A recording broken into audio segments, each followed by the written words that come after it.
Hey guys, welcome back to my channel. Okay, this is the second lesson of 2021. I'm Mr. Zach, your teacher, and today we're going to learn about Civic. Lesson 2, Year 4. Okay, the title for every month we will have one Civic lesson, and the title for this month is Love. Okay. Before we go to our Civic lesson, let's recap and answer for last week's question. Okay, EX1 last week. This one, write the correct countries and color the flags. So these are the answer: Malaysia, the US, the UK, and Mexico.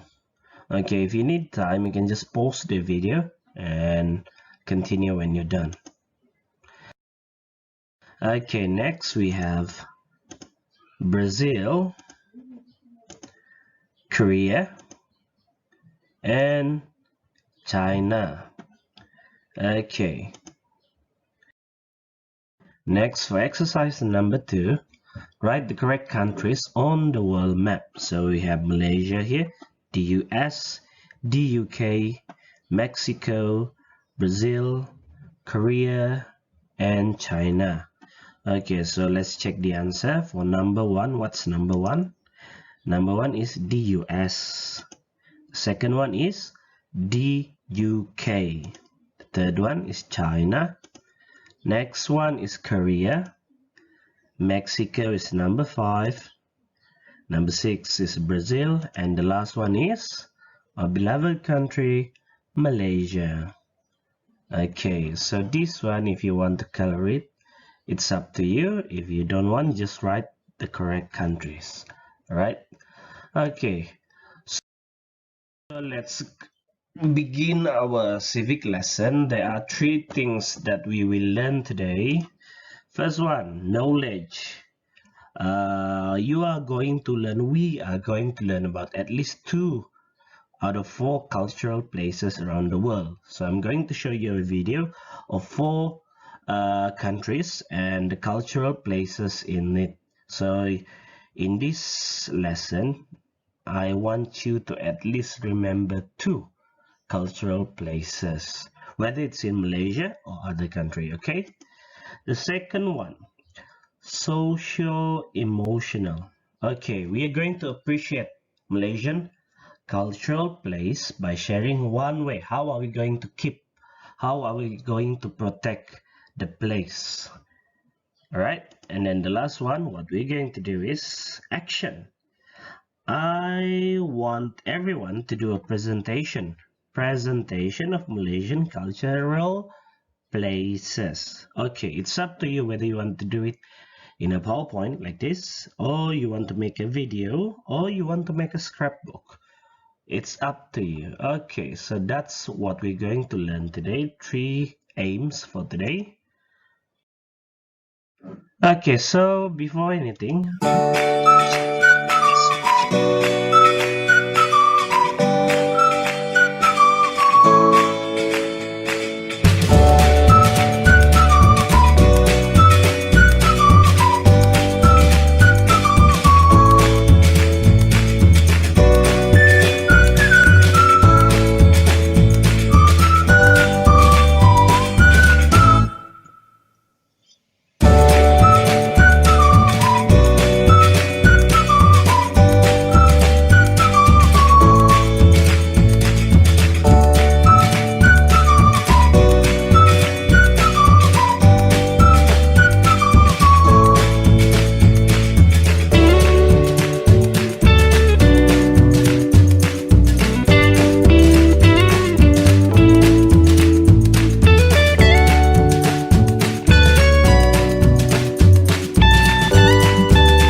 Okay, so you've watched the first video of 4 places in different countries. So the first one is in Malaysia. Then we have countries, places, cultural places at Korea, and then we have the US, and the last one is in the UK. No, Malaysia, Korea, the UK, and the last one is in the US. Okay.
So, okay, so there are many cultural places in the video. Can you name them? Okay, look at these 4 pictures. Okay, so there are 4 pictures here. Can you guess what is the places? Where is it? Okay, I'm going to give you a few seconds, and afterwards I'm going to click on the answer.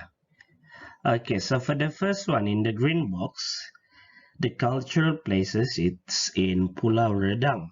It's in Malaysia. Okay, for the second one, it's in Korea. It's the castle in Korea. Okay, the third one, it's in the US. Okay, this might seem familiar, especially for those who watch Naruto, because in Naruto, you can see the faces of the Hokages there, right? So this one, it's in real life. Naruto, they copy this one into the manga.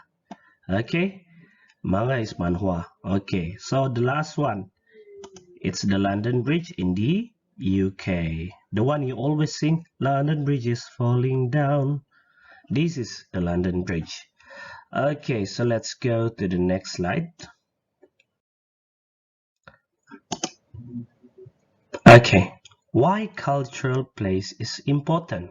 Number one, it's a place of attraction. Place of attraction, it means that it's the place where tourists or people from around the world came to see when they go to that country. For example, in Malaysia, when you go on vacation, where do you go? We can go to Malacca, we can go to Johor, many different places. But these places, cultural places, it's the place with important buildings or important history. It tells us about what happened long time ago. So if you go to Malacca, for example, you can go to the Red Building. That is a very special place because that has been here since long time ago when the Portuguese was in Malaysia. Okay, it's the same with other countries. So it's important because it tells us about the history of our place, and it attracts a lot of people. Second, this one, it keeps our culture from long time ago. And then the last one, for future generations to see. Future generation means your children. When you grow up, you get married, you have a son or daughter, then they are the future generations. So why is it important for us to keep the place? So it's important because when they grow up, they will be able to see and learn about what happened or what is the important thing in that places. And then when they grow up, they have children. The children we can also see and learn about the place. Right? So that's why cultural places is important. Okay. So what can you do? What can you do? Okay, first thing, what you can do to keep the places or to protect the place is to support our cultural place. How do you support them? By visiting our local cultural place when COVID is over. You need to remember now it's a COVID season, not a COVID season. I mean, we have COVID everywhere now. It's not controlled yet. We don't have the vaccine yet. So we cannot go around, go places. Why? Because if we go, then we will get the COVID. We might get COVID if we go, just doesn't listen to our government's instruction, because especially now when MCO or PKP happens, all right? So when that happens, when after COVID is over and you're allowed to travel, you can go and visit our local cultural place, right? So these are examples of our local cultural places. Okay, the first one. This one is in Cameron Highland, I think. Or is it Genting Highland? I think it's Cameron. Okay, this one is in Malacca. This one is the Menara Condong. I forgot where is it, but it's in Malaysia. Okay, we have the beautiful mosque or masjid in Malay. Then we have Pulau Redang. We have KL Twin Tower. We have this one, the beautiful temple. I forgot where is it, but it's in Malaysia. Then this one is in Malacca, the red church. This one is in Sabah, Sipadan Island. It's very beautiful. The water is very clear. This one is in Sarawak, Sarawak Cultural Village. You can go and see the culture of people from Sarawak there. This one is in Mount Kinabalu. You can go to Sabah. You can go feel the cold air, watch the mountain, breathe in the cold and fresh air. And then this one is in Ipoh. This one is the Batu Caves. Okay, so that's among the places that you can visit. So now what I want you to do, can you tell me what one other things you can do other than visit the place to protect our cultural places in Malaysia? Okay, I want you to do a video recording, or you can type in the comments in Google Classroom what you can do to protect our cultural places. You can ask your parents, you can do research in Google. Don't worry. All right, so this is your first task for today. Okay. This one, it's okay. You can do voice recording. You can type in the comment if you can't, or you can do a video recording as well. Don't worry. All right. Finally, after the lessons, you have watched the video of other places and you have seen the picture of cultural places in Malaysia. What I want you to do is, one, I want you to make a PowerPoint or a video, or if you don't have any computer or phones, you can do a scrapbook. What you need to do in the book, I want you to choose at least one cultural places in Malaysia. So remember, in Malaysia, not in Korea, not in the US, and especially not in the UK, because we need to love our country, Malaysia. So choose one place, at least one cultural places among all the cultural places in Malaysia. You can Google it, or you can look at the picture I've given you just now. Choose one and then make sure to include its name. What is the name of the place, why it's famous, and then where is it located at. Okay, 3 things. You can do more if you want. And if after you finish, make sure you send your work through WhatsApp or Google Classroom. So that's it for today. Thank you, class. See you next time.